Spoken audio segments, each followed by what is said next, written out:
Welcome back to the Character Corner with your hosts Chris and Deepalm here with me. We're back. We're doing pretty good because we did one last week on Hawkman, and we're like, let's do back-to-back weeks of confusing ass storylines and things. I'm gonna stop you here, man. This isn't confusing. This makes perfect sense. We are wrapping up Peter Parker in our Character Corner. Again, the Character Corner is our show where we go through the character histories and backgrounds of some of your favorite, DC and Marvel characters. Like the last show was Hawkman. We've done Wolverine, Sam Wilson, Green Lantern, my favorite, Black Adam. I'm still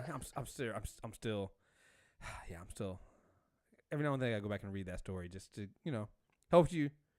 Sometimes, hey, I'm just saying, sometimes you gotta kill 2 billion people. I'm just saying. But sometimes it's nice to be told that your anger is justified. Yeah, I'm just saying. Sometimes you're like, hey, well, man's got a point. I'm just saying. We did Magneto, so it's like we got a bunch in here. You can find some. We have them on. Obviously, if you're watching this live on YouTube, we have them on in YouTube. But you can also find us on iTunes, Stitcher Radio, Google Music. Just search for the Character Corner. I don't think we have any new reviews, but if you leave us a review on iTunes, we'll read it on the next show. I know we get a bunch of emails from people about things like somebody emailed me or they emailed me or sent me a Facebook message. Here's the thing: first of all, if you guys send me a Facebook message, you're a friend. You're in the lucky few that has a Facebook friend with me. Don't feel bad if I don't answer you on Facebook Messenger. I can receive the messages at work, but I can't respond to them. I don't have Messenger on my phone, and I rarely look at them when I'm on my computer. So it's like I'll see it, but it's better to email us. If you want to email us, it's mtrailerreviews at mtrailerreviews.net. So mtrailerreviews. That's just a real gamble. Yeah, it's a real gamble because I won't remember them. Same thing with Twitter. Like it's a real big gamble to him about Twitter. So email us mtrailerreviews at mtrnetwork.net. But I know somebody's requested Moon Knight, and I'm pretty sure that's happened before. We've gotten a Moon Knight request before. I know there was also what I want to do because we're gonna get in. We're finishing up Peter Parker. We're getting into the second Clone Saga here. I'm thinking that we might have to do a show or two for each publisher, for one for DC and one for Marvel, on just alternate versions of characters. Or characters that have taken over the mantle for somebody. Notable alternate continuities? Not even continuities, but like, for instance, and we're going to get into this, but Ben Reilly takes over as Spider-Man. Yes. You have, we can talk about the time that Dick Grayson took over Batman and things like that. There's different versions of that. There was somebody requested, what's the Black Captain America, Isaiah Bradley. And I'm like, yeah, I don't know if we can do a whole character corner on that one character, but we might be able to do a quick. We can do one called Replacement Heroes. We can do that. We can do the replacements. We can do one for Marvel, one for DC. So maybe we'll do that one soon. I know that after this one, we probably have to do Inhumans. All right, so I get that we're gonna have to do Inhumans, and I can't stop that. It's just kind of what's gonna happen. I need you to toss me an X-Man. Like, toss us an X-Man because I need a layup. I need. We already know. I need one I can just burn out and just kill. We already know that one. We're gonna do Summer Brothers. Oh, dope! All right, cool. Sorry. Yeah. No, so I actually didn't want to do Inhumans next, but just with the timeline of when, obviously the IMAX stuff comes out. Next Friday. And so we'll get it in before the show starts. But I definitely want to do news. It's not much reading. It's not. It's not going to be a long show. And it's not going to be a long show. It's not going to be a long show. You might not be happy either. But we'll probably do for DC. I think we'll do the Batgirls one. All right, very, very nice. Yeah, so we'll get into that for DC, and we still have the Milestone one we want to do. So those are the ones that are coming up soon. And somebody did also request Thor, but we have some time for that. So yeah, I wanted to talk to you about that. Okay. Yeah, we'll talk about that later. We'll talk about that one later. And yeah, I'm wondering because we have Justice League coming out in November. No snarky comments. Is there any of the? Because we did Wonder Woman already. Batman and Superman, I know at some point we'll have to tackle them. No, we don't. No, you know what? We don't have to tackle Batman and Superman. Okay. Well, you know what? I say that as we're on the front end of a Peter Parker one, so maybe we do. Yeah, that's what I'm saying. It's like I was with you too. I was like, well, no, we really don't have to do it. But then we just did 3 episodes on Peter Parker, so I feel like fuck. Yeah, I'm like fuck. We gotta. We're at some point we're going to do them. I'm okay with not doing them this year. Maybe we'll do them when we're coming up with because again, both of them are coming in with some interesting things. We'll have Doomsday Clock, and then we'll also have Metal. So maybe those will probably maybe change some of the mythos that come along with those characters. So we might want to tackle them at a later time. So again, I'm fine with not doing those anytime soon. But we've done. Weird. DC's retconning the core of their very characters. Isn't that strange? I know it's not like they do. It's not like they do a crisis every fucking. It must be an odd year. I'm not gonna lie. I think I was reading Metal and I loved it, Scott Snyder, and I swear to God, it's either there or I was back to reading. I can't remember if it was that one or I was reading Catching Up on Titans, which I love Titans because it's got Wally West in it. Oh yeah. One of those books mentioned a goddamn crisis coming, and I nearly fucking threw my tablet. Because I know it's coming, but at the same time, I'm like, you sons of... If you don't... God. You couldn't have had a little straight and just not said the word. You could have done the whole thing you're doing and just not said the word. You're calling it Metal. That's way better than Crisis on Metal. You had to say it. You lack of restraint, sons of bitches. Right? Yes, Chris. I remember that panel. Okay, so it wasn't just me. Because I was reading them like... No! God damn it, no. God damn it. You were so close. We almost had it. It's just like DC can't help themselves. But I don't know. Maybe... Because we did... So it's like... We did Wally West, but I'm like, I don't know if we should do Barry because kind of we covered him with Wally. I don't know. There's Cyborg who's going to be in the movie, and there's Aquaman. But I figured we'd wait for Aquaman for next year when his movie comes out. So I don't know. Good, because I didn't think Hawkman was confusing enough. Right. Yeah. So I'm thinking that Aquaman's gonna have to wait until next year. So I don't know. Maybe we'll throw another Justice League character in there. I'll talk to Deepalm about it, and we'll figure that out. But maybe that's when we bite the bullet and do Batman. Yeah, we could. Good.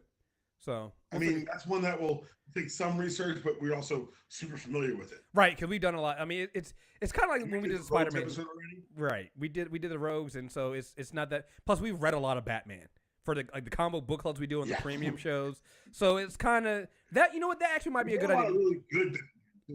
And we'll already have done the Batwomen, so that'll include some Batman readings as well. So maybe you're right. Maybe we do that come November because that'll be an easy show to do, kind of.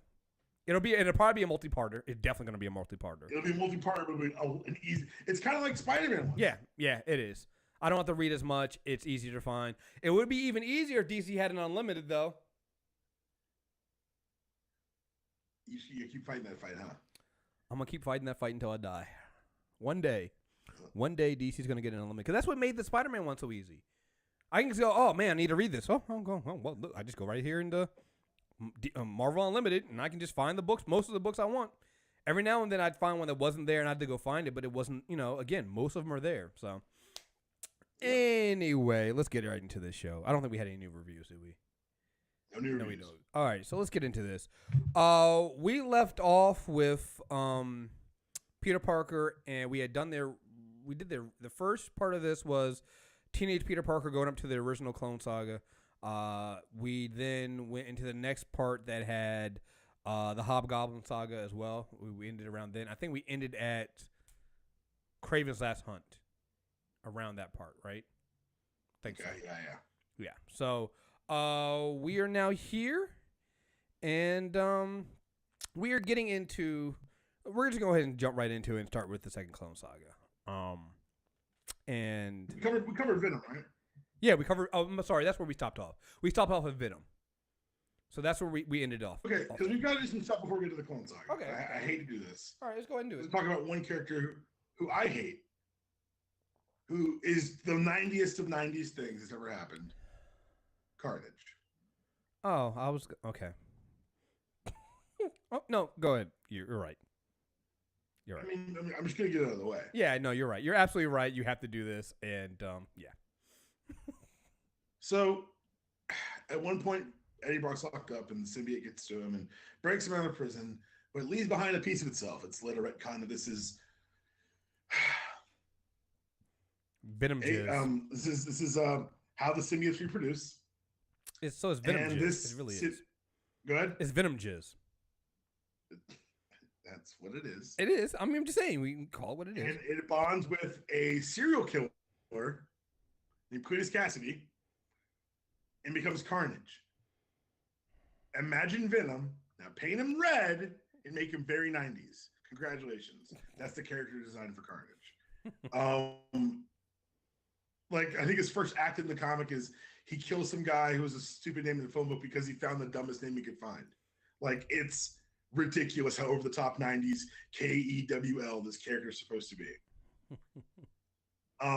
It eventually leads to a crossover called Maximum Carnage, which was awful, but spawned a video game called Maximum Carnage, which was awesome. Yeah, like it's one of those things that when you play the game, you go, "Man, I want to read this now," and you go, "No, don't do that." You're like, I shouldn't have read it. No, you shouldn't have done that. Don't do that. Don't do that. So Carnage happens. Carnage is now the foil that allows them to turn Venom like semi-face and become the lethal protector in a bunch of miniseries that were very bad, including The Darkness, where he has like 1,000 heads. It's awful. Yeah. But before the Clone Saga, we get probably my two favorite Harry Osborn stories. You know what it was? I forgot that wasn't part of what we covered last time. So you're right. Go ahead. So the first one is because Harry's an asshole. He gets the chameleon to get some LMDs to look like Richard and Mary Parker. He convinces Peter his parents are back to life. Mm-hmm. He basically tries to destroy him emotionally. Nothing good comes from LMD. Yeah, nothing comes good from LMDs. Just so you know. No, nothing. And does a really good job at it. And the second story is the death of Harry Osborn. That's Spectacular Spider-Man 200, I believe. It is. Yeah. And Harry has collected his family at the old Osborn mansion. He's got them all seated at the table to eat, and Spider-Man comes in and sits with them. And Liz Allen's there, his wife, his son, little Normie, Mark Raxton, who I keep forgetting is Liz Allen's brother. Like all of a sudden, like it's all these big pillars, and then the fucking Molten Man. You're like, wait. Mm-hmm. Oh, wait, where are you? Oh, you are right. All right, you are technically family, extended family. Okay. I mean, you're fine. You're family, but whatever. And I'm a real man. I belong here just as much as anybody else. Damn it! Give me some respect. Sure. Okay. So you're here made of gold. Please step back. Right. And it's basically the goblin serum overtakes Harry's mind. Mm-hmm. Finally drives him crazy and craziest after a couple of years of him fighting it. And then he attacks Spider-Man, gives him with a drug and hits him with a drug and sets off these explosives. But he realizes that MJ and Normie are still in the house. He rescues all three of them, collapses outside, and dies in an ambulance.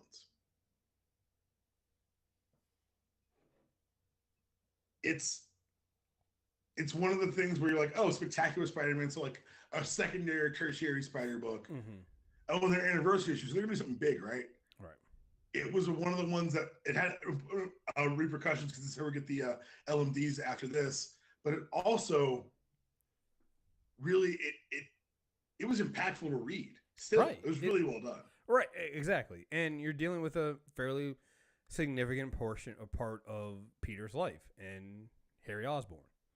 You know, so yeah, that's and we should also mention that we kind of talked about this last show when we did Peter Parker. It becomes a bigger problem when we start getting into the Clone Saga. Here is there are a lot of secondary books. Like Marvel went overboard with the Spider-Man books. Like it's a fair statement. like we always talk about how DC has a Batman problem because they just put a Batman in everything. At least most of those aren't like monthly or weekly books. These were like you could get 4. Like when you get into the close, you get 4 Spider-Man books coming out in a month, one every week, and that's just a recipe for disaster. Particularly when you're making stories that go across any of them. So what happens with something like Spectacular Spider-Man 200 when you have Harry Osborn dying, you might not be buying that book because there's too many other ones out there. That's a great point. So you're missing. So it becomes hard to keep up with a story like when you, and that becomes a problem as a reader because now I'm like, wait, if a character like Harry Osborn can die in Spectacular Spider-Man, well then I have to get that book too. It's again, we'll get into it more later on, but it's just like I think that was one of the bigger mistakes that Marvel made here. Well, at this point in Spider-Man, we're running, I believe, 4 Spider books. Yeah. Spider-Man, Adjectiveless, Web of Spider-Man, Spectacular, and Amazing. Right. And you're right. It was unwieldy. And like when we covered, like Kraven's Last Hunt, that story cuts across like 2 or 3 of those books. So it's like you can't, and it's like issue 1 is here, and that's the thing that bothered me even when I was reading in the Marvel Unlimited. If I don't get the storyline trade, you're reading Amazing Spider-Man book. It's very bounce around. Right. Then you try to normally when you go to the next page, next book, it gives you the next book in the series, not the next book in the storyline. And it's just you gotta then go hunt to make sure you find the right book. And because if you're just reading Amazing Spider-Man, you might not even get the last of the story might not even be in Amazing Spider-Man. So even if it starts, make no sense. Right. So even if it starts in Amazing Spider-Man, the next Amazing Spider-Man book could have nothing to do with the arc you just went. It could be dealing with the flaws of the arc part 2. Right. It's just it was a problem, and I think that cuts down on the impact of some of these stories because it's hard. It's just hard to keep up. It's hard to find out. This goes back to again, and we'll get into this more later. We get into the Clone Saga. My belief that people are mad the wrong things when they talk about event fatigue this year. I mean, recently, like because even with all these, but even with what DC does, DC's not as bad as this. It still hasn't learned its lessons because it's still kind of doing some of the same things. But like with Marvel, no, it's like the event fatigue you're thinking about is not the real event fatigue. Event fatigue is when you're having this is because it's not even events; it's arc fatigue. Like I just want to read a Spider-Man book. You sound like the oldest men in the world. Right, I know. Get on. But it was true though. It was hard to find. Like it's easy now to find these old books. But I can only imagine what it was like trying to read them back. Like remember when we did Hickman's New Avengers run, and it started bringing in the Avengers, and they had to have the chart in the back to show you what the reading order was. Even that was a little bit. But it was only 2. It was only 2 books. And that's what I'm gonna say. It's like that's only 2 books, and that was still kind of too much for some people. I remember on the comic book club, I got frustrated because they were like, this bound 2 books, and not to sound like Old Man of the Hill, but I was like, in my day, right? I read Executioner's Song month to month. Oh. Let's step outside, fight me there. I read the Clone Saga month to month. Fight me. You just did a deep cut. I think I might still own the Executioner's Saga. I might own those, like physical copies of those. I might have those. And you're right, because those cut across almost every single X-Force, X-Factor, Excalibur. Top of my head. Yeah, Uncanny. Like Excalibur, X-Force, Uncanny, and Adjectiveless. Yeah, good God. You took me back with that one, dog. Woo! Fatal Attraction went the same way. Yep. It was same thing. It's like you said, back in my day. Fatal Attraction had X-Factor instead of Excalibur. There we go. Back in my day, that's what it was. It's like, goodness, man, you took me back. This is why when Depop and I say if we ever do an X-Men, it's not really a problem. It's not a problem. This is why it's I need prep work. Now Batman needs prep time. I need 1 hour for X-Men. Because good God, I can't believe you mentioned that one. Like out of every X crossover, that one. Oh So my head man. went. Sorry. So my head Oh went. man, that was. I'm sorry. Anyway, back to Spider-Man. So the Harry Osborn saga culminates with Peter being basically out of his mind until he shocks back to sanity by looking into his own face. I'm going to talk a lot during this part, so I'm going to let you set the whole thing up. For what? Which one are we going into now? Clone Saga. All right, so let me start with this. The Clone Saga is a mess. It is. Just because there's way it got out of hand. It got out of hand, and they'll say this. They'll get it out of hand. So we're gonna come back to this, but I'll say this: if you're gonna listen to what we're saying here, don't go and read this. Go and find the miniseries, which it has. See, I said that to you. You're like, okay, right. That's it. Right, which is 6 issues. Tom DeFalco, who was the editor at the time, said this was the original outline for the original way they were supposed to end the Clone Saga. It definitely changes some things towards the end and just how everything it condenses everything in to these 6 issues. I actually kind of, when I'm reading, I'm like, I could have actually done this a little bit longer. They could have made this 12 and made it a little bit longer. Yeah, but I think the miniseries to show how they would have fleshed it out. They would have fleshed it out in the parts, but exactly. So, but you can read the 6 that kind of, and then just go back and find the notes on what's different and what actually didn't happen, because there are certain characters that live and die who don't in the original, and that matters. But that's and again, I think overall, I think this is why Default's going to defend this. Overall, it's a good story. There are things that happen in here that I see that some people list as a negative that I don't agree with. Like, apparently at the time, replacing Peter with his clone, Ben Reilly, was a huge outcry from people. And I go, fuck them on that one. I think that's actually not a bad choice and a bad decision to make. I think it led to it was a ballsy decision. It challenged the status quo. It brought in a new character that people actually like. That's the other thing too. Like, people actually like Ben Reilly as Spider-Man. They like his Spider-Man. Like, it's Spider-Man without all the baggage. It was there. People get mad about One More Day. This was the original One More Day. We're just gonna get rid of Mary Peter. Right, exactly. And it changes dynamics. Like, there's certain dynamics with him and like Dr. Octopus, where you're like, it's a different Spider-Man fight, and Doc Ock doesn't know that at the time, but it's like something different about you. Like, you don't seem, and you're seeing Ben have to. He's using old knowledge to fight. Yeah, he's a learn on the job. So it's like, that's an interesting thing. I think that it. Like I said, I think that the basic concepts that they were going for here were good and interesting and make for a good story and continuation story. I think there's nothing wrong with that. I just think that much like Blackest Night and things like that, things spun out of control. They didn't have an end in mind. They couldn't agree on the end. Like, you can go to the Wikipedia page and see, and there's other writings on this too, about how the editorial decisions and the development process of this was a mess, a 100% complete mess, and it went longer than it was supposed to go because it was selling books, and it led to it getting to be a problem. I look at it though, like, if you started with what you knew you were going to do and stuck to that, this is a good story. And yes, some people are going to be upset about the Ben replacing Peter thing, but it's kind of like how people were initially upset at Otto replacing Peter in Superior Spider-Man. Then you read it like, oh well, this is actually shows you kind of why you need Peter and why Peter's who he is. Like you don't.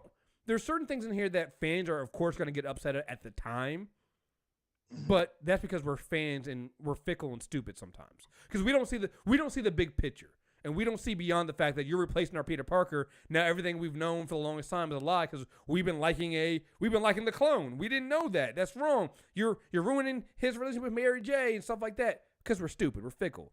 But when you have an idea where you want to go in the long term, that can turn out good. The problem here is they kind of didn't, and they end up making a bunch of decisions and compromises as we get towards the end of this that I guess you can say they worked out in the end, but at the time... That's a nice way of putting it. Because we'll get into it like with Norman, bringing Norman back and having Norman involved in this. In the long run, you can say, well, when you look at, especially when you look at the entire, what happens with Norman Osborn later on in the entire contract of the Marvel Universe, you can say, well, that kind of does work out. In the end. Lex Luthor. Yeah, they turn him into Lex Luthor. So it's like, that, not necessarily a bad thing, but getting there was a fucking problem. Ham-fisted as hell. It was ham-fisted as hell. So, Deepon. Okay, so I want to make sure to send Chris this link, but there's a 35-part thing on the internet called Life of Reilly, and it walks you through how the Clone Saga happened, behind the scenes, everything. Mm-hmm. And it's very interesting, and it underscores my belief that this is a unfairly maligned period in the Spider books. Right. Because, like you said, there's a good story in here. Absolutely. There's a really good story in here. And also clear things up, too. I think it doesn't help that they had so many Spider books to jump between. That and does so not help. Because, like, you're jumping between four weekly books. Yep. That doesn't add in the one shots, the annuals, the specials, the miniseries. At one point, Spider-Man Unlimited is the 5th book. I forgot. Yeah, Spider-Man Unlimited. They and then at some point those books change titles because Ben Reilly becomes the Scarlet Spider. Like, it's just, it becomes a hard thing to keep up on, and the collected editions don't help. I downloaded the 5 book collection of the Clone Saga. First of all, don't do that because it doesn't tell the whole complete Clone Saga story. It ends with Peter giving up being Spider-Man because he thinks that he's the clone and Ben takes over. That's not the complete saga, though. that's only if you think about it, that's only Act 1. And so if that's only Act 1, that is 5 collected books. And in each of those books is at least 400 pages of different books.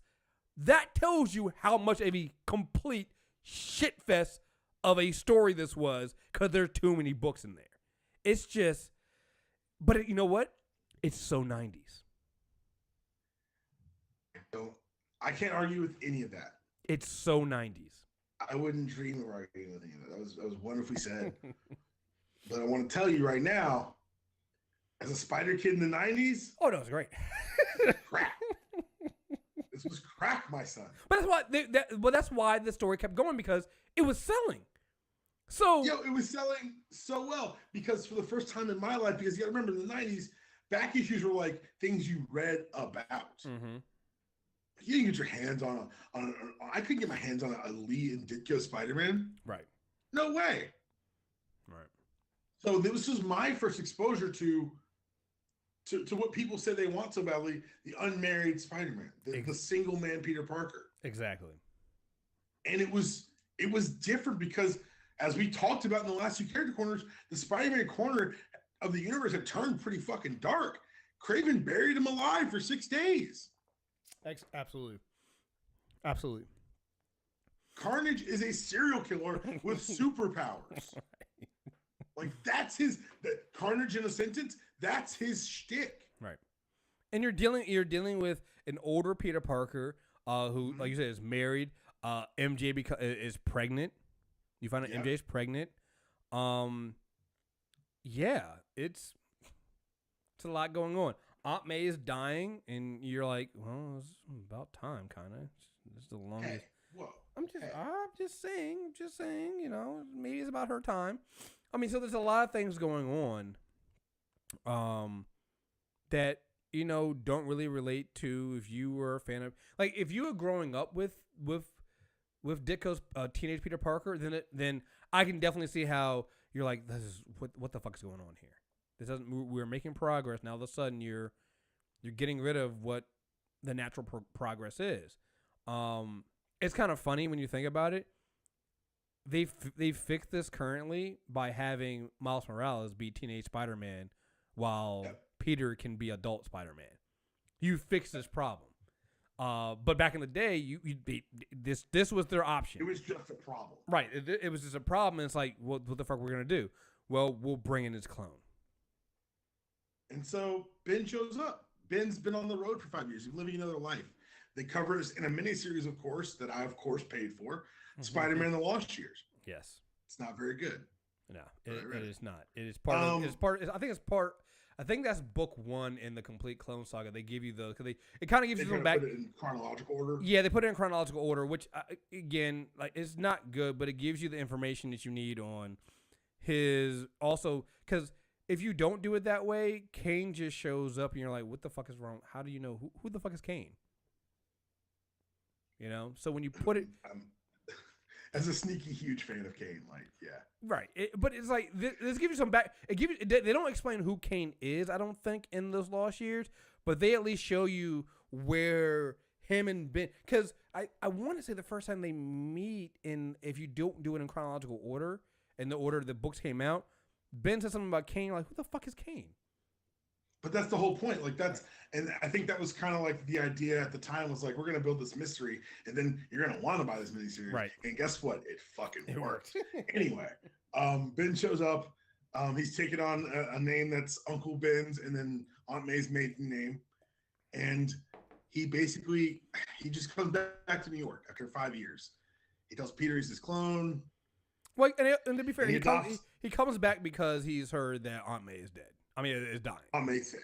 Yeah, she's Aunt May's sick. So it's what brought him back. If it brought him back home, it's the only thing that could have brought him back home. Right. And Peter, who's been through a lot, including LMDs and all this other stuff that's going on with Harry, he naturally doesn't trust Ben. Why? Yeah. Why would he trust him? Yeah, I love the scene of Ben is at the hospital with Aunt May as Peter had been out as Spider-Man. And Ben's like, oh, my God, he's coming. So he runs out on the roof because he thinks that that's the way to escape and miss Peter. Because they both have the same stupid brain. Right. And I'm like, but why? No, if he's Spider-Man coming here, he's going to fly on the roof too, you idiot. Oh, God, you guys are too funny. Oh, that should have been clear enough that you guys are each other's clones. You are definitely the same because you guys are fucking stupid. Hey, I was like, no, you don't go to the roof. You go out the front door because Spider-Man, he's coming in as Spider-Man. He's not going to be coming in through the goddamn the ground floor, you idiot. The fuck? Yeah. Anyway, that's always, because that's one of the things they also kept into the miniseries later on. I'm like, oh, so we didn't change that. That definitely happened. Oh, okay. All right. That's what you guys always planned? That's what you guys were going for? All right. Stupid. I like it. No, it's great. You're right. It shows this is clearly his clone. Yeah, clearly. Like you said, same stupid brain. But eventually Ben develops his own identity as the Scarlet Spider with probably the most 90s costume ever. It's literally red spandex and a hoodie. Yeah. Why you got the hoodie on? And because he's the 90s Spider-Man, he's got a little bit different way of doing things. He has something called impact webbing, and he has stingers. And yes, it makes him cool, but it also shows, without having to go into the minis that were released later, it shows how much different his life has been than Peter's. Exactly. That he's had to develop these different ways of using the webbing that Peter probably never crossed Peter's mind. And because it's Marvel, and because it's Spider-Man and nothing's an event until someone dies, Kane shows up, and we'll get to who Kane is delightfully later. But just know that he's someone who's very strong and very angry at Ben Reilly. And he kills Dr. Octopus. Right. And this is, like I said, there's a really good lead up with Ben and with Spider-Man and Dr. Octopus up to this point. But, and it, like I said, it's interesting seeing that dynamic of them dealing with each other. So, yeah, but he kills Dr. Octopus. So there you go. We got another, there's a lot of death in this. There's a lot of death. Yeah. So like that tells you kind of how 90s we're talking. Like, this is like, what, 1994? Yeah, something like that. Like, this is super. We're in the era that got you Azrael Batman. Like, this is it, man. This is how we got here. The 90s were a dark time. And because they were selling so well, they kept telling these stories. Yeah. But you get one issue of my favorite issue ever, my favorite Spider-Man variant of all time, when Dr. Octopus's arms get attached to Peter Parker, and he fights the entire Sinister Six as Spider Octopus. And I just think it's one of the most amazing issues of all time. I just mentioned that here. And then Marvel starts getting greedier. No. They released like the Clone Journal. There was an Amazing Spider-Man super special. There was a Venom super special who didn't have a monthly book. Right. And there's twists and there's turns and there's fake outs and there's you're the clone. No, I'm the clone. No, we're the clone. There's a character invented named Spider-Side that I still don't understand. I mean, there are a lot of. I'm 32 years old, man. I mean, there was. Yeah, you're right. Spider-Man Unlimited. There was. Maximum Clone is Alpha, and which I own because I remember the cover. Maximum Clone is Omega, the Lost Years, the Final Adventure, The the Osborn journals, which comes into play later. Jackal Files. The Jackal Files, Redemption. So like I said, they have the complete Clone Saga Epic Book 1 through 5, which is a fucking lie because it doesn't tell you the whole story. You then got to get the complete Ben Reilly Epic Book 1 through 5. Oh, no, I'm sorry, 1 through 6. And then there was, I think, Spider-Man Revelations, I think, which probably includes the end parts of the Spectacular 229, bro. Oh, you're talking about the third act, if you will. Right, the revelation of who was really behind all of this at the time, which I'm like, because all this it takes twists and turns, but it involves Miles Warren, the Jackal, and the first act, as Chris says, ends with the belief that now Peter was the clone and Ben was the original. Right. This knowledge, Peter takes his new family and goes off. Not his new family, his pregnant wife. I have to make sure that's very important. It's a very important difference. Yeah, very, very important to say. And Ben takes over as the Scarlet Spider. Mm-hmm. Have I think you get 4 issues out of each of the 4 books, so 16 issues. Yep. Of Spectacular Scarlet Spider, Web of Scarlet Spider, Sensational Scarlet Spider. And here's the thing. I mean, we know this now. There's of course hindsight, but the fact that they changed the names of the books to Scarlet Spider should have told you that Peter was coming back. We know this now. We know this now. But at the time, people were just like, "Oh well, I guess this is what we're doing now." Because and then Peter that's around the time Peter loses his powers too, right? Yes. Yeah. So Peter loses powers. That comes right around when Ben finally actually grows up and takes on the Spider-Man suit. Yeah. And alters the suit, gets a very 90s Spider-Man suit. A very 90s Spider-Man suit. But I don't think it's terrible. It's not a terrible design. This is also the one where he puts his web shooters on the outside of his fucking costume. Web shooters on the outside. Yeah, just okay.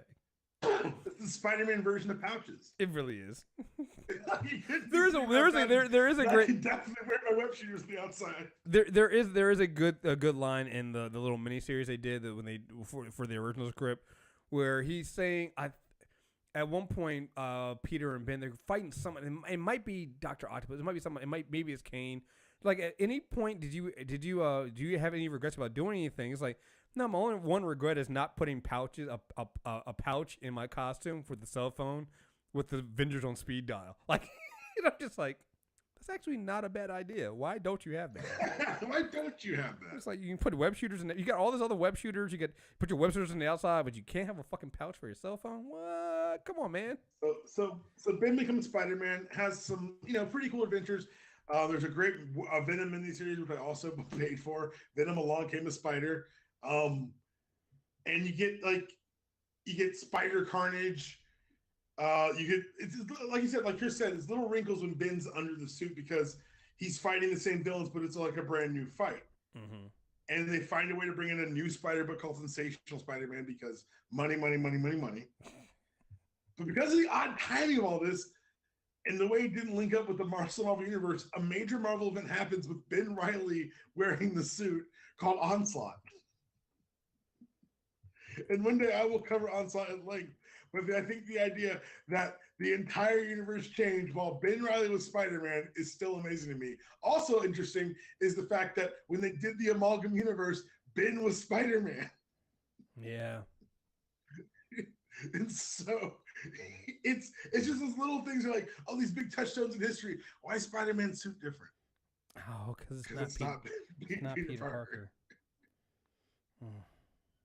After Onslaught, we get the Clone Saga, as Chris called Revelations, when it's now revealed that not only is Peter the real Spider-Man and Ben the clone, but the man pulling the strings the entire time is, in the third part of the trilogy of fucking with Peter Parker, Harry Osborn? No, that make too much sense. It's Norman. From where? Who knows? But welcome back, Norman Osborn. When I tell you there's a good story somewhere in there, and that I have read it and I have found it and I can enjoy these books because, one, I'm a huge Ben Reilly mark, and two, because they're just pretty good books. Their ideas that got out of hand, that editorially got out of control. I'm adding the link to this podcast, The Life of Reilly. Take yourself 2 hours and read all 35 parts because it's very interesting to see what's going on behind the scenes. Yeah, I mean, when it comes down to, I mean, there's some other characters in here at some point. Like at one point, the High Evolutionary comes in here. Judas Traveler, which becomes the Green Goblin. Yeah, Judas Traveler, who they never figured out what to do with him. They never figured. Like, well, you know what they did? They did it with this. So this, it's a whole thing. I read the Osborn journals, so Judas Traveler, I guess, is a mutant who had some powers, but they tricked him into thinking he was revelatory, and that's why Norman created the Slicers. It's a whole thing. Yeah, it's just a mess. There's a new woman, Dr. Octopus. Yeah. Mm-hmm. Yep. Who ties into Ben's background somehow. Yeah. So there was a big idea with them coming around to try to figure out how to fucking end this thing, and the decision to bring Norman Osborn back was obviously it not everybody agreed with it, obviously, but for the most part, everybody it came down to who had the money and the ability to manipulate Peter through all this, and the only person that people could come up with was Norman Osborn, because I mean they thought Harry, but because Harry just died, they were like, we can't bring Harry back that soon, so let's bring back his dead father because that makes even more sense. Obviously, they use the idea that the Goblin form also gives him regenerative powers, and so that's how he was able to come back. He can't really die, and he's the one that manipulates. He's been manipulating everybody in this whole thing. That's revealed not until Amazing Spider-Man 418, and then I think in Spider-Man 75 is when they finally ended, which is the next issue after that. It's just one of those things where, again, I look back at it now, I'm like, well, Norman's impact on the universe, okay, but it's just done such a mess, man. It's just, it's a lot going on here. Oh, we also forgot, man, 400. Aunt May dies, apparently, supposedly. But then you find out that it's not really Aunt May. It was a older woman that Norman Osborn had paid to pretend to die so that he could torture Peter even further. He's an actress.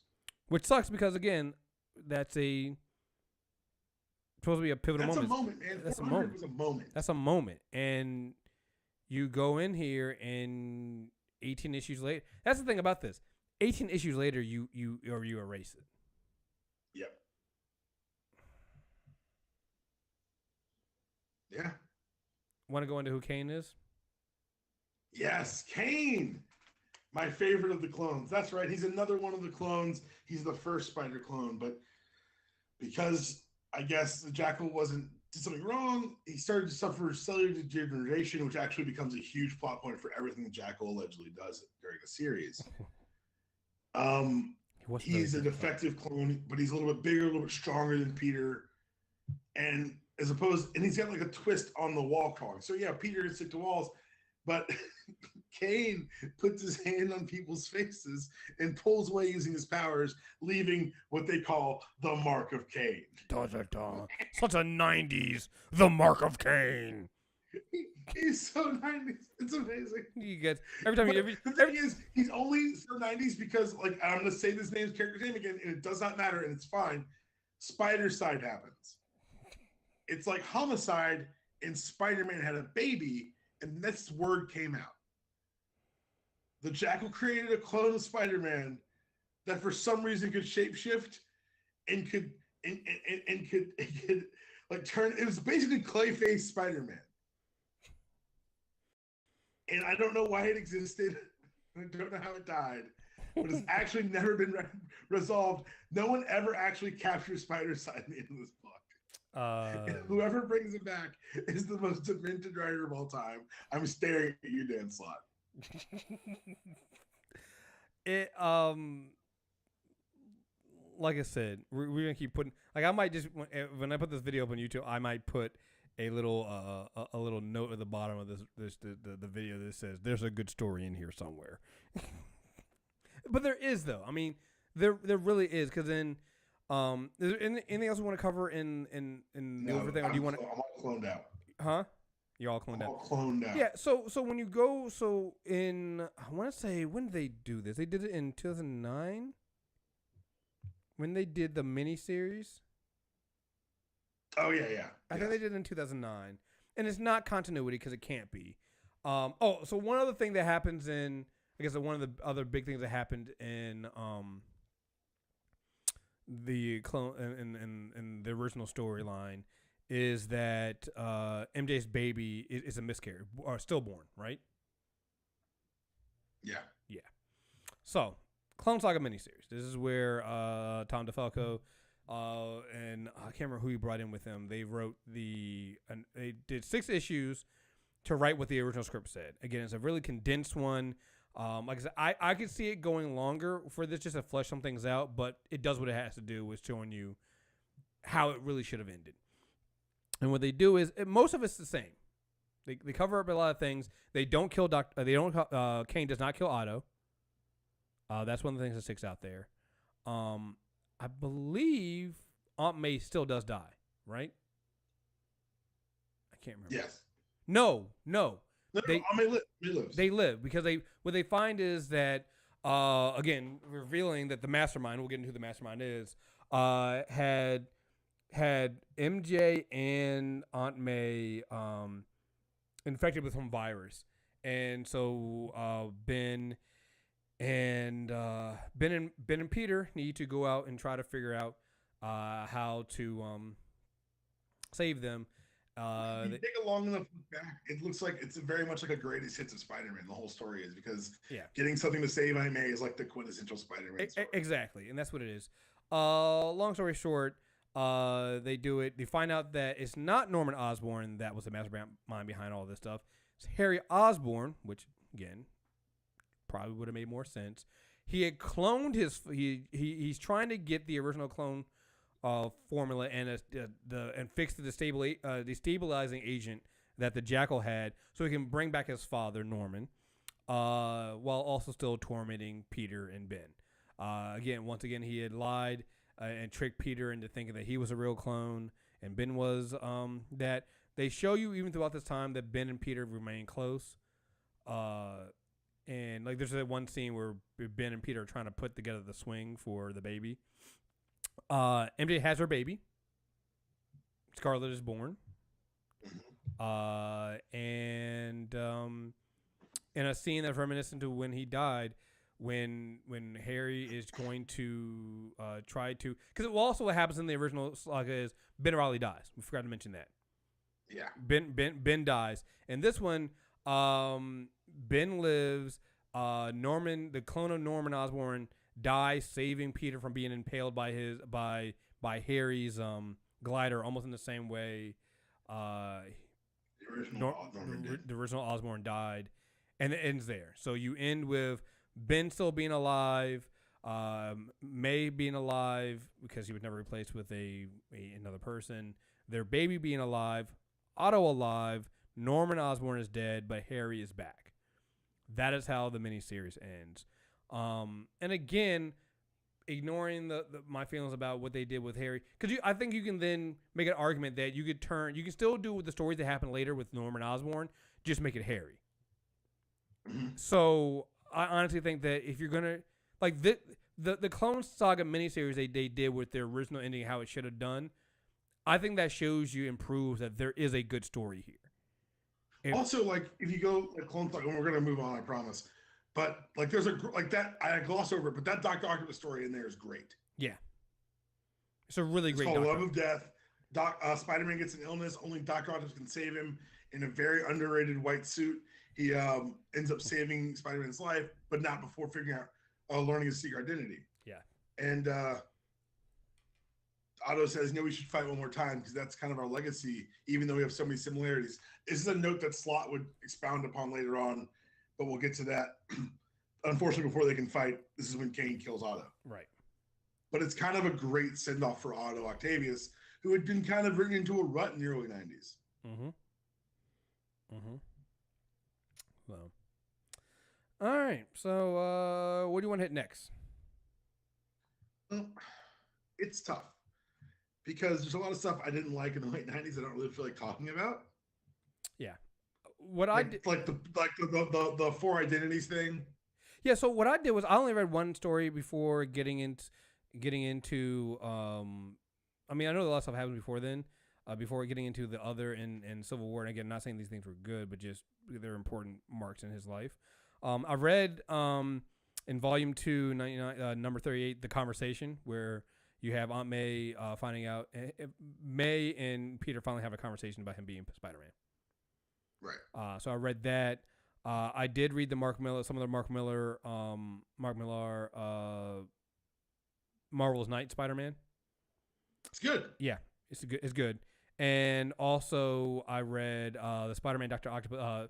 I can't remember what it's called, but I know it's Negative Exposure, and that's the one with where there's another Bugle photographer who is jealous of the pictures that Peter Parker takes, and so he strikes a deal with Dr. Octopus, which is just a fucking stupid deal to begin with. You don't deal with a criminal like this, and it's actually pretty good. It's actually written by Brian K. Vaughan, so and that's actually pretty good. So that's why I was reading some of those other things. I found out who the writers were, and I just read those, and that's pretty much. Again, I wasn't really doing a whole bunch of stuff. I mean, I know things happen in between all this stuff. But that's all I did for that stuff up until, I guess, and I didn't read this, but I guess it's important to talk about what happens in the others and the Avengers Dissembled storyline with Peter Parker becoming, I mean, we got to talk about it just because I guess it's significant. Right, so I didn't read it, though. At Midtown High meets a guy named Ezekiel. Ezekiel says, hey, do you know what you really are? Peter says, I know what I am. What are you talking about? And Ezekiel says, no, you're not just a Spider-Man. You brought part of a spider totem. What's a spider totem? Why would you add a mystical element to a character designed for and created by science? Pause real quick. If this sounds familiar, remember the same shit they pulled with Wolverine. This is the same shit they pulled with Wolverine, where they made him part of the larger tribe thing with the Moon and the Bear tribe and the right. It's like it's just like. That's not a good thing. Don't do that. You don't need to, I promise you, I see where they were trying to go with this. Don't go this route. I'm not gonna lie. Again, another thing that made me, it's Scott Snyder. I'm willing to listen to it. But when they started pulling that shit with metal, I'm like, I've been down this road before. I hope you know what you're doing. Because it sometimes doesn't. Tread lightly, Scott. Tread lightly, Scott. I like you, Scott, but God damn it, I'm always nervous. You got a lot of rope with me because you're Scott Snyder. Right. At the same time, I know how the story ends. Right. Well, and then the thing that works with me, the reason why it's a little bit different with Scott to me, it's like he has so much control. You can tell he has so much control over what happens with there. I just and he's been kind of, if you think about it, he's been building that story for a while now.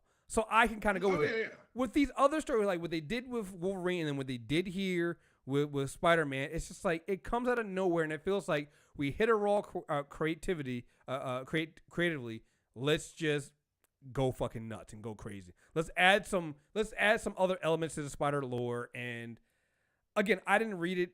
I got the Cliff Notes, and it ends with him getting organic web shooters and new powers. And I blame that movie for this. I do too. Thank you for saying that. Peter. If people are allowed to bang on Grant Morrison's X-Men for the black suits that came with the movie, I'm allowed to bang on that shitty movie for doing this in my Spider comics. It is bad. He gets night vision. He gets other spider-like He turns powers. into a giant fucking spider. He turns into oh fuck! I forgot about that. He does. I How did do see you that. forget about that? He enters a cocoon. I swear to God, this happens. He enters a cocoon, comes out as a giant spider, eats the cocoon, and then emerges as a Spider-Man. He has with night vision and the ability to talk to fucking spiders. And he can get stingers that come out at some point to it's bad. I'm sorry, it's bad. Bad. It's bad. It's really, really bad. At the end of the others, this also ends because he's at this time he's also started forming a deeper relationship with Tony Stark, Iron Man, who knows he's Spider-Man. Avengers Tower. Yeah, moves into Avengers Tower, gets a job with Stark. And the end of the other storyline, I'll get the issue number to when we put in the show notes. You see Tony Stark building a new suit for his good friend Peter. And you get that in the next issue, which starts the Civil War runs with the Iron Spider costume. And he uses the Iron Spider costume, which I didn't know this guy. I never read any of this stuff before, and I didn't really care. Like, I know people get really excited about the Iron Spider costume. I never gave a shit. I didn't know it also could change. It makes sense. I didn't know it could change to his other costumes as well, though. So I'm like, oh, okay, that's interesting. That's cool. Everybody knows in issue 2 of Civil War, Peter reveals his identity at a press conference to the world, revealing himself to be Peter Parker as Spider-Man. I've been Spider-Man since I was 15. Yeah. Yep. Everybody knows how it goes. Eventually he changes sides, ends up happening, hoping Cap. I will say that one of the interesting things in here, again, I started reading certain issues depending on who was writing them, and you have a Sensational Spider-Man Annual Number 1 to Having to Whole, which was written by Matt Fraction, which deals with, it's a little issue that deals with, because during the superhero, or after the superhero registration, Peter and Spider-Man, they are, fugitives, and everybody knows he's Peter Parker. It's black suit, huh? And he's back in black. He's back in the black suit. Great run. Yeah. In this part, this issue, Mary Jane runs into her old bodyguard, who's now Agent of S.H.I.E.L.D., and wants her to turn in her husband. And it's a great issue because you have also Peter talking to another officer, thinking about, he should give himself up to give Mary J a life so she's not living on the run. And it's just interesting seeing how they wrote this and how they both come together on this. It's a really good issue. Peter eventually saves Mary Jane. They go to the top. I want to say it's the Empire State. No, is it? Where do they go to? They go to the top of the Empire State Building? Maybe they are there. I think it is. So, yeah. I think it is there. And it's just really good to show you how deep the love that Peter and Mary Jane have for each other. It's a really good issue, which makes it even more fucking annoying when One More Day comes. No, hold on. Before we get to One More Day, I want to focus on my favorite part of the black suit, Return to the Black Suit, why he puts on the black suit. Yeah. Kingpin, once he's in the amphibious of the world, of course, Peter Parker and his family are now targets. Yes. Kingpin tries to have an assassin shoot Peter Parker, and it hits Aunt May, and you get pissed off Peter. Yes. Who breaks into a prison and beats the shit out of the Kingpin. Yes. In the black suit. Yes. But the rapidly deteriorating health of Aunt May leads us, as you said, to One More Day. So here's the thing. I don't even think that One More Day is poorly written. I actually like the way it's written. I like the issues. I hate the end. I hate the decision being made here because it doesn't make any sense. And it's so basically at this point what you find is because Aunt May is shot, Peter's feeling, and he's going around trying to find people to help him save Aunt May. You have one thing. He fights Tony at one point, which again just kind of highlights how much of a dick Tony Stark is. Yes. Like Tony ends up kind of helping him by sending Jarvis to help May as much as he can, but you're like, hey Tony, Peter's kind of right. This is your fault. This is your fault. Yeah. Like, everything is your fault here, Tony. You're kind of a dick. And yeah, it kind of reminds me of that scene in Civil War II where the one of somebody, it might have been the New Inhuman or somebody goes, "Whoa, that's Tony Stark," and Peter's sitting there eating. He's like, "Yeah, you get over it." like I can see why Peter would say that and why Peter would be that way. He goes to Doctor Strange to see if Strange can help him, and Strange can't.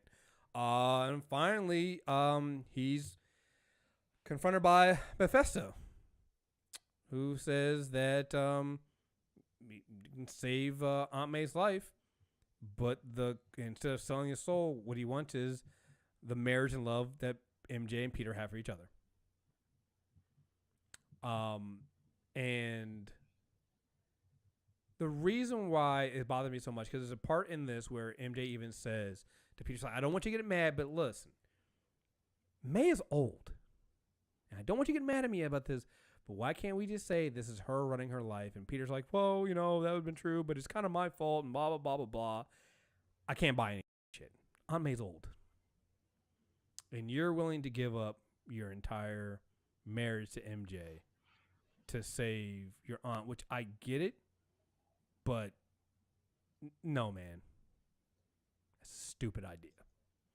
All right, so you're not wrong. And I'm not going to fight you on any of this. I'm not even going to argue. I'm not even like, I'm not going to take devil. No. You're right. You're 100% right.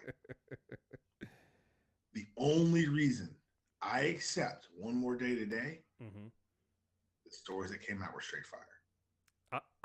Look, it goes to my whole thing with why I say. Tell me a good story. It goes to why I say I'm okay with Norman Osborn coming back in the Clone Saga, because it's like, man, it's just a fucking stupid idea. But god damn it, if you didn't lead to some good ass stories later on involving Norman Osborn, so damn it, fine, fuck it, I'll take it. But no, you're right. You're right. It does. There are some great Peter Parker stories that come on after that, but and another one of the things I loved about, I'm going to get to everything happens after this, but they don't tell you how in universe they explain it for a while, right? And they let that you're like, what's going on here? What, something feels wrong? It feels off. No one wants to explain, and they explain that Peter just missed the wedding. Right. It becomes the most Peter Parker thing ever. Yeah. He missed the wedding because he felt responsible, because he missed a criminal earlier in the day, had a second shot at him, and he felt responsible. It's the most Peter thing that could have possibly happened. Right. But now, because Mephisto changed the universe, how do we get the genie back in the bottle about the identity? He then says Doctor Strange helps Peter do it, except for Mary Jane, the Jackal, of course, all the clones, of course. And also brought back Harry somehow, which is retconned in its own way. Right. But it gave something that you and I have talked about in the past, about not just Spider-Man, but other heroes, that actually is needed. It gave Peter a psychic blind spot, preventing people to be able to consciously deduce that Peter Parker and Spider-Man were the same person unless they saw him take off his mask. Right. Right. But because of his actions, and they, of course, the larger story is Mephisto destroyed their love. But no, because he had gone to Doctor Strange and had used that power to wipe the memory of his identity from everyone else on the planet, Mary Jane is the only other person on the planet who remembered everything that happened with Civil War, with his identity getting out. And that's the love that he finally lost. Right. Before, after they missed the wedding, nothing changed. The story still happened. They just weren't married. Everything that happened after that, it happened, but there's no wedding bands on in the scene. Your story still counted. Right. And it counted so much that altering them destroyed MJ and ruined their love. Like I said, you give me a good story, you take me a lot of places. And you know what? The backlash to this feels very much like the same way they did with the Ben Reilly backlash. Because fans always say, I want something new. I want something different. I want something creative. They deliver something creative. And then what do the fans say? No, not that, something else. Well, and like I said, I go to what you said. It's like, listen, you might not like how they did it, but if the stories afterwards turn into great fucking stories, who gives a fuck? There were great stories afterwards, so I'm fine with it. I mean, and there are some really great stories. You basically get Peter kind of growing up. So it's also around this time. Let's see. I have the another one that's really great with Dan Slott does Amazing Spider-Man 655 and 656. This is one where around that time Peter's lost his he has lost his spider sense, but it's that no one dies 2 issues. Yep. Which is also another really great story.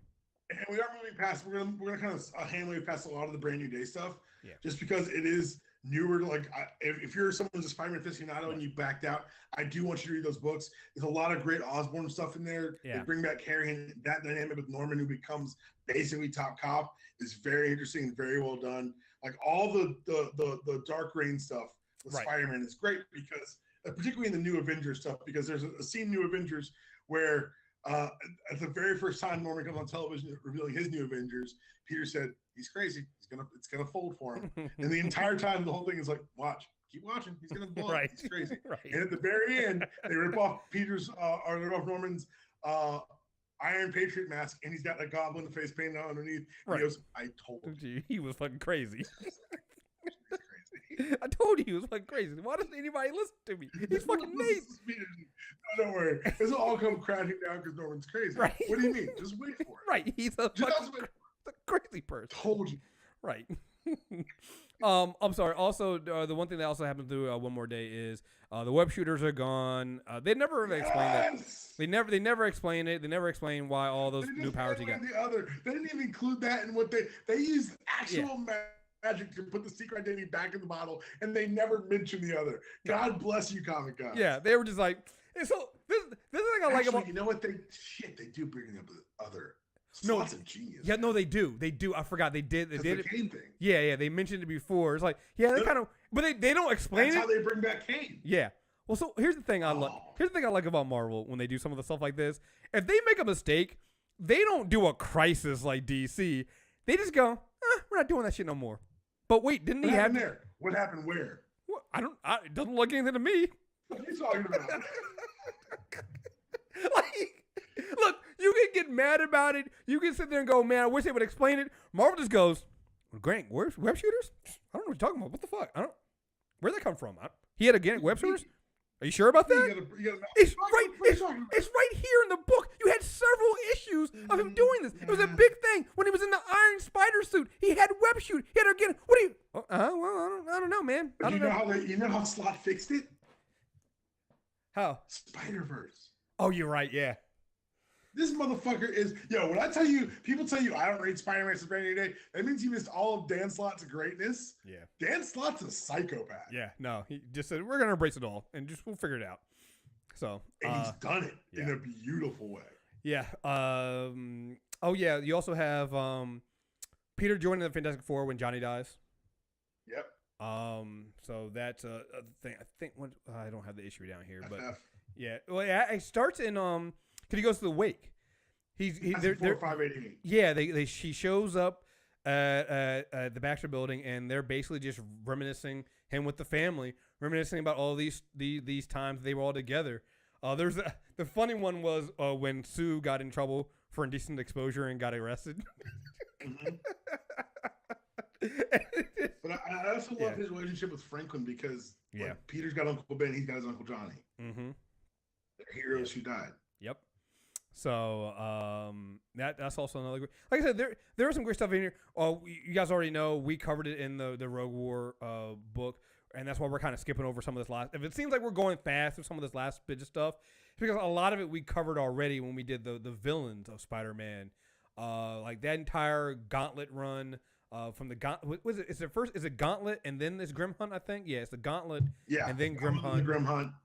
Where they bring back Craven, but also bring back Kane. Right. Like all that stuff's in there, and it's all really great. Again, I didn't finish reading the Spider-Verse stuff, but the Spider-Verse stuff is in there. There's also, I think it's Spider-Man where he meets Miles Morales. Right. Well, I did want to touch on because you started talking about 665 when he loses his spider sense. I think he lost it before then, but 655 and 656 are No One Dies by Dan Slott, where he goes in, he has to he doesn't want anybody else to die on his Enough because Marla Jameson dies. Mm-hmm. It's right after Marla Jameson dies. Jay Jonah's wife dies. I think she was running with Spider Slayers, so we're gonna. It was Jameson Spider Slayers. With Jameson Spider Slayers, so but of course, obviously, it's Spider-Man's fault. But yeah, he feels he has his whole thing about it goes back to Peter and his dying sense of responsibility and feeling responsible for everything. So anyway, go ahead. Yeah, and so we get, like you said, the No One Dies arc, and I really enjoyed him training with Iron Fist. Trying to compensate for the lack of having he gets basically develops Spider Fu. And so when you realize that all this time he's never learned how to fight. Yeah, no. Where it's Spider-Man 657, and he's never taken even like a Taekwondo class. Yeah. Oh, this is also around the time that Peter started actually, he's working for, I think, Horizon Labs. Yeah, he's growing up. We're watching. Yeah. Dan Slott let Peter grow up for the first time. Yeah, because there's an interesting thing in the No One Dies one. He had gotten shot because again doesn't have a spider sense. It's also funny at the time when he doesn't realize how much he depended on the spider sense because he's swinging between buildings and he hits the wrong support and he face plants onto the cop car. And somebody goes, "Do you ever see him?" I'm like, no, I've never seen him. I've never seen him like mess up like that before. That's fucking kind of crazy. But he gets shot, so he goes to get treated by night nurse, and he offers to pay her. She's like, "This is the first time you ever." It's like, I have a job now, I can do this, and just like again goes to the idea of Peter growing up. He's building. You see the start of him building because at one point in there he uses his it's not the stealth suit I don't think, but he has a new suit that's kind of bulletproof. And he has a bulletproof suit. He ends up like you said, the stealth suit he ends up building too. Yeah, he has all this. He's getting paid. He's being adult. He's doing adult things now. You also get this is the era where you get Phil Urich as the new Hobgoblin. Yes. Whose introduction was amazing. Yes. And I think you follow the Hobgoblin around for at the end of his night, and then someone with a flaming sword cuts his head off. And it's before you figure out that it's not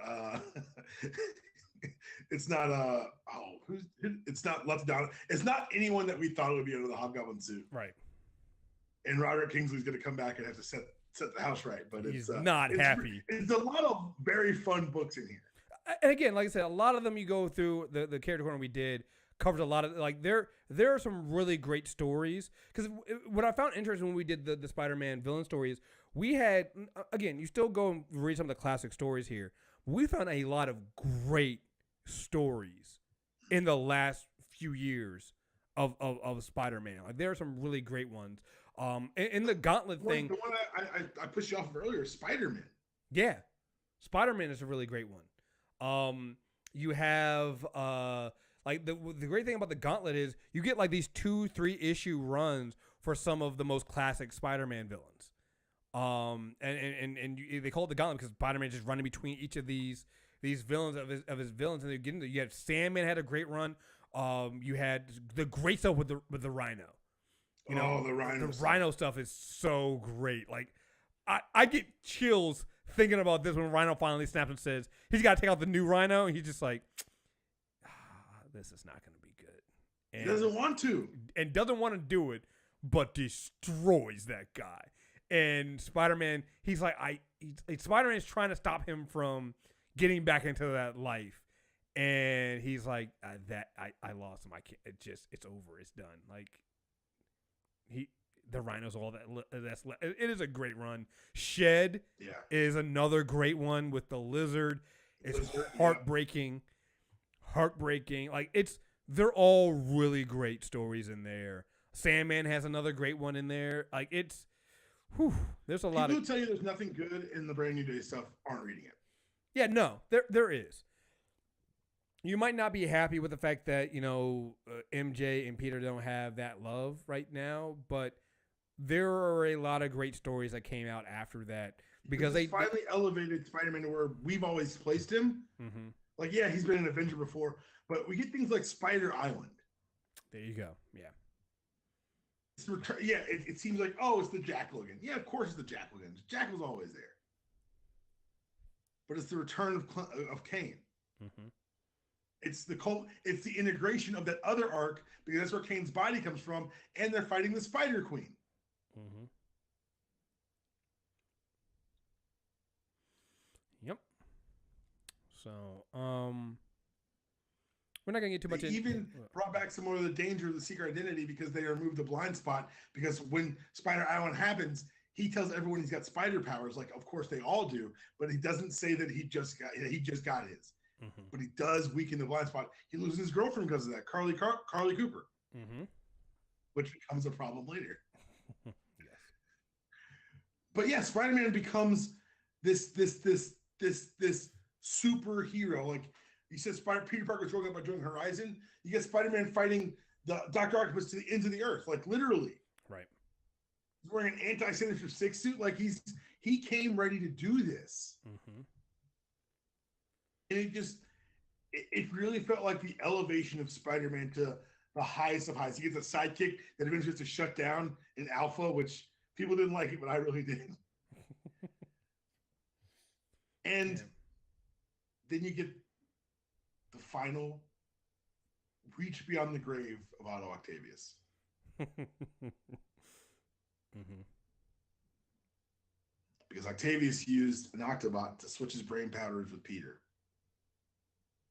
effectively trapping Peter Parker in a dying Dr. Octopus's body. Right. And letting Otto take over Peter's. And we get Superior Spider-Man. Yep. And people were not happy. Yo, your anger feeds me. Yes. It feeds me. Be matter. Because it starts off feeling that, damn it, Otto won, Peter lost, and Otto actually is a superior Spider-Man. Okay, he's doing all the things that Peter couldn't do as Peter. Otto's doing it as Peter, and he's just like, Parker was just... You leave the first run of Superior Spider-Man like, motherfucker got a point. Yeah, you leave it, and then everything goes downhill from there. Because he's Otto. Right. And we're not going to break down this whole run. I think we should do a comic book club. No, that's what I'm saying. I left this open because we're definitely doing a comic book club on Superior Spider-Man, so we won't get too much into it here. But it is a great run. I want to say this. Yeah, it's great. It's awesome. It's a great to watch kind of the seeds of Otto start to fall when they take it from him. Nigga, look. They take it from him? Wow. Yeah. If you're telling yourself, oh, it's a good octopus spider story, who's the villain that people, good, bad, better, or worse, will always associate with Peter Parker? That's who takes it from Otto because he figures it out. Says, Peter would have caught me by now. Yeah. Hi, Otto. I know you're in there. Because that goes in from the War of the Goblins, right? Or is that happening? That happens during that. The War of the Goblins happens during. He's like, that's not Peter. Yeah. He's like, come on, man. And again, so it goes back to the idea of, hey, listen, the Clone Saga bringing back Norman Osborn might not have been a great idea, but they make Norman Osborn into this maniacal, like, son of a bitch who becomes, like, if Otto is number 2, Norman is number 1, and it's just, you see why. and Norman knows about the rankings in his own head. Like, he's like, Otto, yeah, you're very good. You're not me. You're not. But you're very good. Right. And it's crazy because not only are we watching him become a superior Spider-Man through this run, he's a superior Peter Parker. Yes. Parker Industries starts under his watch and becomes wildly successful. Yes. He's able to become a CEO. He turned Peter Parker into Tony Stark. Yes, he did. Yes. But it all comes crashing down because as these and can I just say real quick, designed to do, they show us how important Peter is. Exactly, and that's the great thing about these things. It's kind of like what they're doing with Captain America right now with Sam Wilson and Steve. You show us why Steve matters, but you also show why the symbol of Captain America matters even more, right? The other thing too I liked about this, it reminded me of, and I was gonna say, God, I just lost it. You were saying about, if you go back to One More Day, they kind of hint at the idea of what would have happened if Peter hadn't, because Peter's shown these other realities, these other versions of himself, of what would happen. He meets a little girl. They don't tell him until the end that would have been his daughter. They meet one version of himself who is this nerdy guy, overweight nerdy guy. There's another one who's this really super rich guy who has a limo that has literally like a Stark display and all this other stuff in there. You find out he's an inventor. You find out all these are different versions of Peter. And so when you find out that, hey, Otto starts Peter Industries and turns Peter into like a Tony Stark, you're like, yeah. And Otto can't figure out why Peter hasn't done this before. It's like, you have all this talent, all this stuff. Why haven't you done this before? And it comes down to the fact that Otto might have Peter's memories. He doesn't have that sense of responsibility that Peter has. And that matters. And that causes the differences here. And, I love that story. We're definitely doing it for a comic book club at some point because it's a great fucking story. So on the heels of all of this, Kane, after Spider Island, Kane Lunson became a hero. He was now the new receptacle of the other, so they spun out that there. Mm-hmm. They now launch into Spider-Verse, which also spins out of the other because Dan Slott can rescue anything. Right. And you explain what Morlun actually was, and you get this amazing story where not only are you showing how influential Spider-Man is across continuities and it's sold like apparent fucking gangbusters, right? But you also see why the Peter we watch is the best. Mm-hmm. We're watching him because he matters, because he's the best. Post Spider-Verse, you get Secret Wars, and we've talked about all that stuff. But after that time jump, Parker Industries is now a global confederation. Yes. Parker Industries is awesome. Mm-hmm. Peter Parker is able to be Spider-Man. Spider-Man's able to be Peter Parker's personal bodyguard. It's the Iron Man thing. But when they got to be together, who's under the mask? Hobie Brown, the fucking Prowler. Mm-hmm. It's awesome. Spider-Man, Peter's debuted something called webware. It's a wearable technology that's taking over the world. The Uncle Ben Foundation is doing untold amounts of good for people everywhere. And of course, because it's Peter and he has Parker luck, all the success means the fall will be so much more precipitous. Yes. People will tell you, this is my Spider-Man. What am I reading? Why is his suit glowing? I don't like all these powers, all this tech. It's going to go away. What are you new? It's going to go None away. of this lasts. Yeah, it's going to None go of away. this. It's going to go away. None of this lasts. Anytime a character like Peter Parker or Matt Murdock gets too happy, we gotta snatch that away. Come on, it's not gonna last. Yeah, you have to also realize that with Tony Stark no longer in the global picture, mm-hmm. These international villains are now coming after the next big thing in international technology, and that's Peter Parker. That's Parker Industries. Yes. So, and eventually a challenge comes from the Zodiac, yeah. From Norman Osborn again, yeah. But from another company called New U Technologies. Because Jay Jameson, Aunt May's new husband, Jonah's dad, which makes Peter and he brothers, which is always funny. He died from a disease. New U reached out and said, we can bring Jade back. We can clone it. If you are listening at all, the word clone should give you pause. Can I spoil this story? Is it too early? It's a clone conspiracy, right? Yes. Yeah, I believe. How many issues was it? Is it still going on? Oh no, it's done. Because I think it's in Marvel Unlimited right now. Because that's where I was going to end this anyway. I was going to end it with the clone conspiracy here. I was going to have you talk about it. I haven't read it yet, but please go right ahead. Nigga, please. I will. If I spoil it here, will you be mad at me? No, I won't. Go ahead. Because I'm going to also read it. It's fine. Okay. So, Peter hears the word clone, and of course, because he's like us, he's like, absolutely the fuck and not. Starts investigating this new company called New You. They're actually doing it. They're bringing people back to life. Oh, Peter also finds out that it's actually just a front for the Jackal's new operation. Of course. He resurrected several Peter's friends and foes to convince Peter to join him. He says, look, I'm not just bringing him back. I'm bringing him back. I'm having a conversation with them. I'm teaching them how to live in this new world. You can be a part of this. You can help us spread it. Peter Parker Industries, you can help pay for it. You can help do this. Peter, of course, said no. Fought some of the villains to be reanimated and gets away.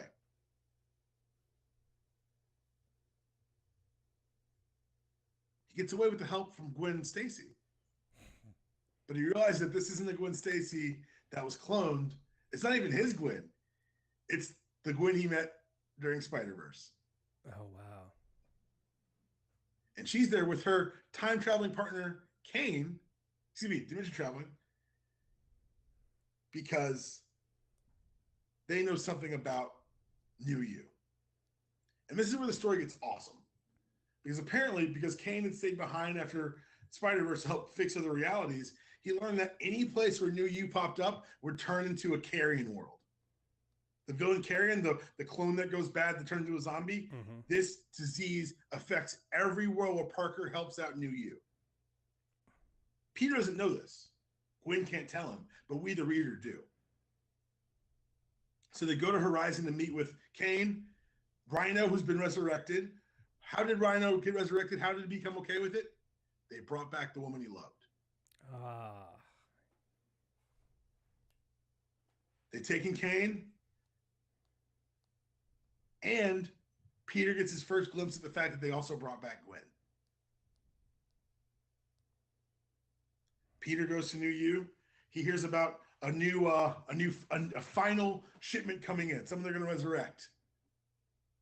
And Peter meets him at the airfield. Peter takes out all the villains, starts to fight the Jackal, and finds himself evenly matched. He can't put a hand on Jackal. He figures that Warren upgraded himself when he started cloning himself again. Jackal tags him. It hurts a lot. He says, you can't change, Warren. I don't care that now you're wearing a mask and wearing a red suit. Jackal holds the mask and says, I don't know, Peter. Takes the mask off, says, I'd call it more Scarlet, and it's Ben fucking Reilly.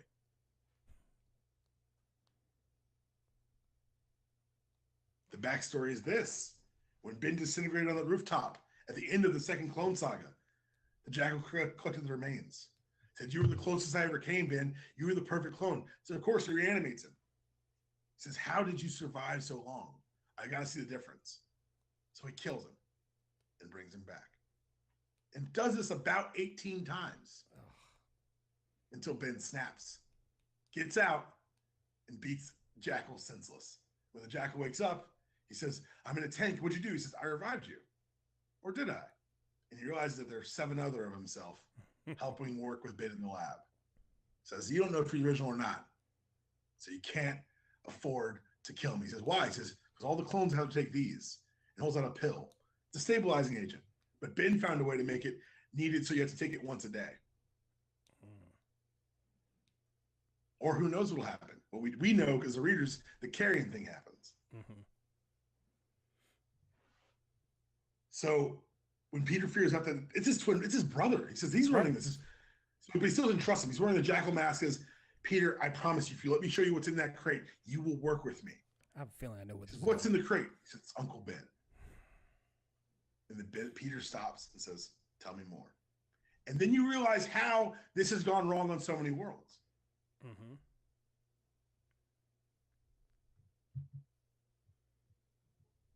Peter eventually doesn't let him do it. There's a huge fight, as there always is. Ben slips away, but not before another party gets to pull off his master plan. Because after Otto died, a backup of himself was left into an Octobot, placed into the master computer, which was used as Peter's assistant in his lab. He downloaded himself into another Octobot, broke into New You, and worked with Ben to resurrect himself in his old body. But behind Ben's back, he was developing a perfect body. a body with spider powers, and Octavius's brain and ability to control the arms. And he escapes too. They've recreated Dr. Octopus somehow in a much scarier version. Mm-hmm. They brought back Ben Reilly. They brought back Kane. Basically, this is me standing on my chest, sitting on my table, and telling you all that I won. I won. Yeah. The Clone Saga is amazing. It's a story that must be told for generations. Well, I won. Well, this is the thing. I think that, and this is one thing I always give Marvel credit for.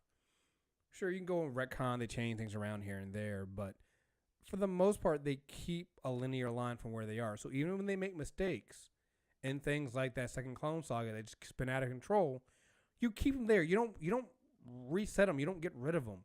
You keep them there because you can still find, because somebody out there is going to have a good way of telling a story to fix it all. You just got to wait for it. Dan Slott saved the other and brought back Ben Reilly. Dan Slott's my king. Right.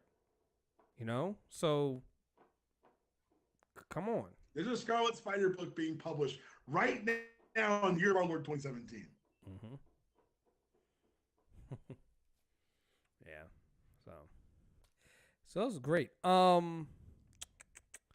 We covered Ultimate Spider-Man there. I guess we want to do quick. Here's the thing: we were going to do a whole episode on other media, but I realized I have two episodes already recorded of the nostalgia reviews on the movies, and we're going to end up doing 3. So I was like, there's not too much more to say other than they have several different animated. Obviously, there was the '90s cartoon.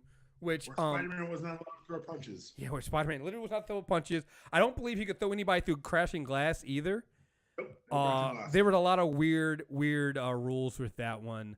I'll be honest, it doesn't hold up very often if you go back and try to watch it. Before that, there was Spider-Man and His Amazing Friends, which also doesn't hold up, but it introduced the world. It was the very first appearance of Firestar and one of the first occurrences of a character being created in another medium and translated later to comics. Right. Also, other examples include Batgirl and Harley Quinn. Yeah. You also have there was the 60 TV show too that was also not good, but not good. I would watch it sometimes. It would come on like TV Land in my grandmother's hair shop. I'd watch the fuck out of it. I'm not gonna lie. There's an Ultraman version of Spider-Man that actually he drives a giant spider mech.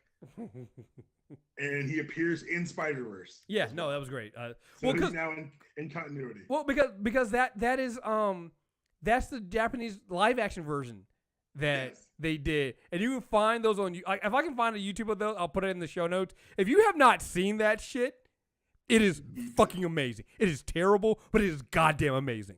It is the funniest shit I've ever seen. It's like Spider-Man meets fucking Power Rangers. It is incredible, guys. Like they got Spider-Man like fighting in like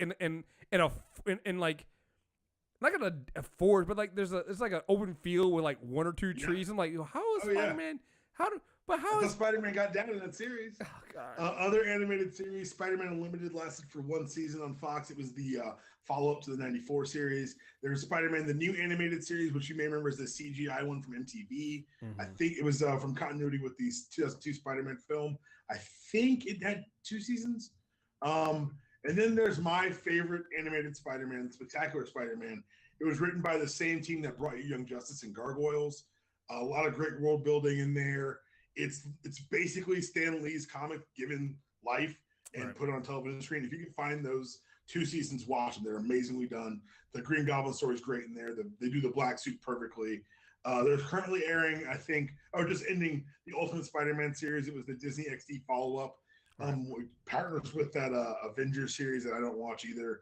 I've heard good things about it. There's now a new Spider-Man animated series dropping, I think, later this year to replace Ultimate Spider-Man. Yeah. And that looks pretty good, actually.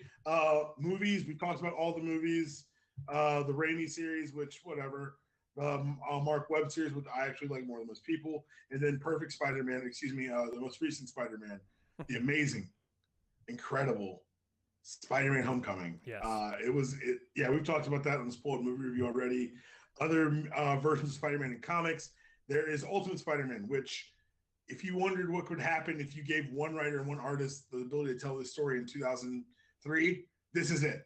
Yeah, it's like it's like 133 issues of that before you even get to Miles. It's 133 issues. I love that series so much. Yeah, like I was just going back and I was reading the Venom saga they did. It was like 33 through 41 or something like that. Yeah, it's a good thing. You know, yeah, I enjoyed it. I'm a huge fan of that series. I'm a huge fan of Bendis and Bagley, and not many artist writer combinations get to. I think the two of them got to like 121, which is crazy. Yeah, that's insane. That's 10 years.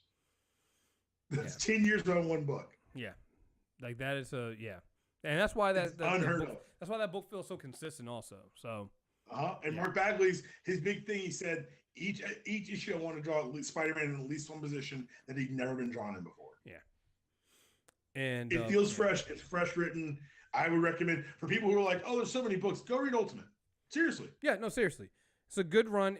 Again, things are definitely different, but out of all the Ultimate stuff, the Spider-Man stuff is clearly the fucking best. It's the only stuff that's the crown jewel of the Ultimate Universe. And because Bendis never left, the quality never slipped. Exactly. So, yeah, man, I think that's Peter. I got to come on here and defend Ben Reilly. I got to come on here and tell you all that I won because Ben is back. Because I bought a Scarlet Spider book this month. I won. Clone Saga won. Yeah, so there you guys have it. That is Peter Parker. We did it in 3. We were able to knock it out in 3. Hope you guys enjoyed it. Again, go and subscribe to us on iTunes, Stitcher Radio, Google Music, Character Corner. Leave us a 5-star review on iTunes, and we can read it on the air next show. Again, I don't know if it's going to either quickly be we might do the Inhumans ones next because it'll be so quick. It's not going to take long. That might be one of our shorter shows to do. And then we'll go into the Batwomen, and that'll be the next 2 shows we do. So stay tuned. We'll be in there. Also, check out DPOM on the MTR Network on Unanimous Decision as UDPod on Twitter, and Unanimous Decision, the sports show. He's got plenty of stuff to talk about. He's going to talk about how much he loved the fight last night with Mayweather and Conor McGregor. It's a solo show this week because podcast week drained my reserves for a second there. But yeah, we are going to talk about Mayweather and McGregor and the lies people were telling already about this fight. Yeah, so check that out.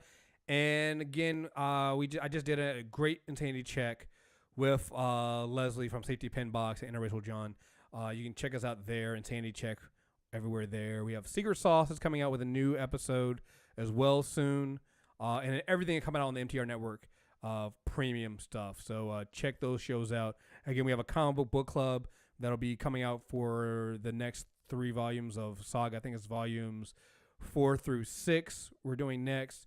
And I got to find out what we're going to do next for a comic book club. I might leap ahead and we might do Superior Spider-Man. Because we've been talking about doing that one for a while.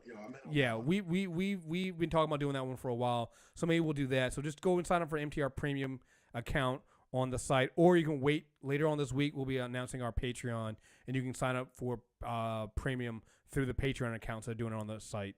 So just stay tuned for all that stuff. And yeah, folks, until next time, we are out of here. Peace.